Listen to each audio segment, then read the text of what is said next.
Hey friends, I want to show you a really cool Bible skill game. I actually came up with this one myself and I'm so happy about it. It is a Spool game and it has all the books of Bible. So you can see I got a spool rack and I just wrote the books of the Bible on the front bar, just right below each peg. So that way they would be able to see this is where the spool goes. And I thought that was kind of fun.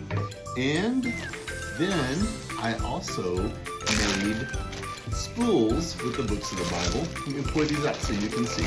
I just keep them in the storage bag, easier. So here they are, and there are big spools and there are little spools. So let me just show you side by side. Big spools and little spools. That means two people can play this game and race each other. And then I wrote on top of the spool the book of the Bible. So that way, whenever you put them on the rack, they'll even stack. Let me show you, just as an example. Here's the big one, here's a little one. Or you can do a little one, and here's the big one. So they'll stack. That way, everybody's got all the books of the Bible, and you're able to put them on, even if somebody else has beat you to that one. So here's kind of a cool thing. There was writing across the top. You can get these at Walmart. They were around $12 or $13. Who knows what they are now? They're probably 50. No, I'm kidding. They're not. And I just went ahead and put some black marvelous tape over the writing up here. And now I'm gonna write, I wrote on some white marvelous tape, the spool game, so that way that is all covered up and we can see the name of our game. So let me put that on. It's ready to go. And see, it has a stand, so that way you can put it on the table and the kids can play at the same time. So I'm gonna put some on and then I'm gonna show you something that's really unique about this, and I think that'll help too.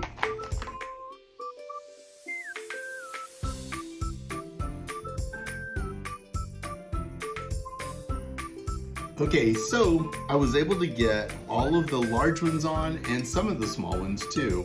And I think it's something you can let the kids do alone, and they can set the timer or stop it, or you can just do it with them and it would be a lot of fun. But be sure to mark down their time, and if you put it up on the wall, like John, it does this in 3 minutes and 29 seconds.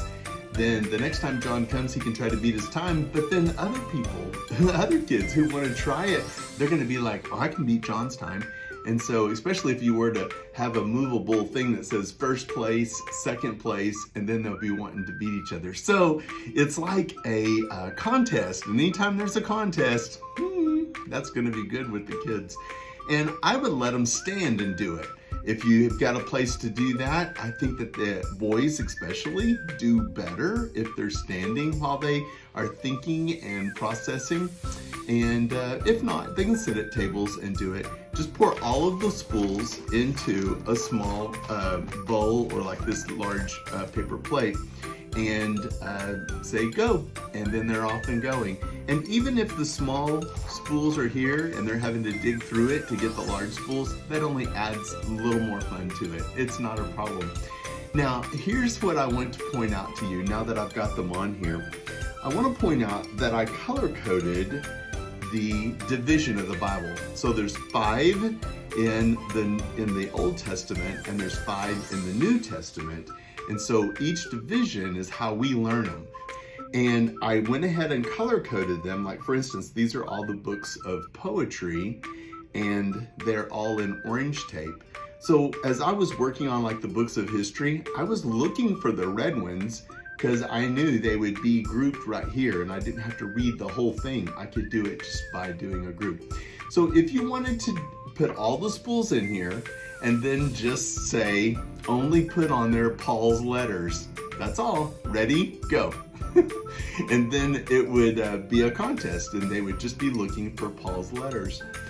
I think it's important to understand that I only found spool racks with 60 spools. So that means there's 6 books that are unaccounted for. I usually never teach 1st and 2nd Kings because that's the way kids would think of it, 1st and 2nd Kings. And some kids may think of that as one book. So instead, I always say 1st Kings, 2nd Kings. And I was able to do that in the Old Testament. But when I got to the New Testament, if I put the 1st and 2nd and the 1st, 2nd, and 3rd John together on one spool, then it would give me all 60 spools, but only combining them in the New Testament because there's fewer. So that's something to think about if you want to try to fit them all on there. It would be okay if you wanted to just put 6 pieces of tape right here on the bottom with those books of the Bible, or maybe cards that have them, so that way you could do all of them and have those 3 or those 6 extra spaces. It's a spool game, and it's a teacher-made one, and you can make one too. This one's been around a little while. It's been played with pretty hard, and I think you can make one and they'll enjoy it too. Learning and practicing the books of the Bible. It's a Bible skill they'll use for their entire life. So let's teach it to them. I hope you have a happy day.